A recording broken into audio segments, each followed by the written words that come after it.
दूसरा कुरिन्थियों 4 का 5 से लेकर 18 में लिखा है, क्योंकि हम अपने को नहीं परंतु यीशु मसीह को प्रचार करते हैं कि वह प्रभु है, और अपने विषय में ये कहते हैं कि हम यीशु के कारण तुम्हारे सेवक हैं। इसलिए कि परमेश्वर ही जिसने कहा अंधकार में से ज्योति चमके, और वही हमारे हृदयों में चमका कि परमेश्वर की महिमा की पहचान की ज्योति यीशु मसीह के चेहरे से प्रकाशमान हो। परंतु तुम्हारे पास वह धन मिट्टी के बर्तनों में रखे। ये असीम सामर्थ हमारी ओर से नहीं वरन परमेश्वर की ओर से ठहरे।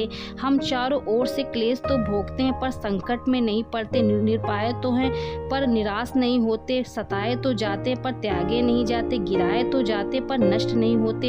हम यीशु की मृत्यु को अपनी देह में हर समय लिए फिरते हैं कि यीशु का जीवन भी हमारी देह में प्रकट हो, क्योंकि हम जीते जी सर्वदा यीशु के कारण मृत्यु के हाथ में सौंपे जाते हैं कि यीशु का जीवन भी हमारे मनहान शरीर में प्रकट हो।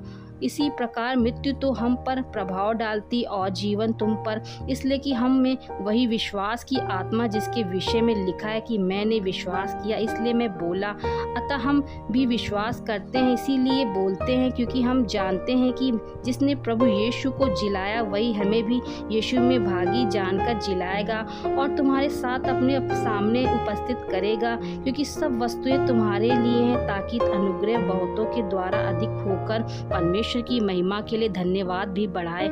इसलिए हम हियो नहीं छोड़ते।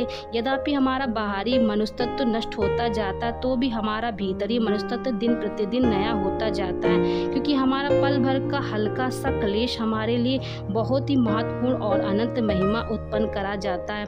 और हम तो देखी हुई वस्तुओं को नहीं परंतु अनदेखी वस्तुओं को देखते रहते हैं, क्योंकि देखी हुई वस्तुएं थोड़ी ही दिन की हैं परंतु अनदेखी वस्तुएं सदा बनी रहती।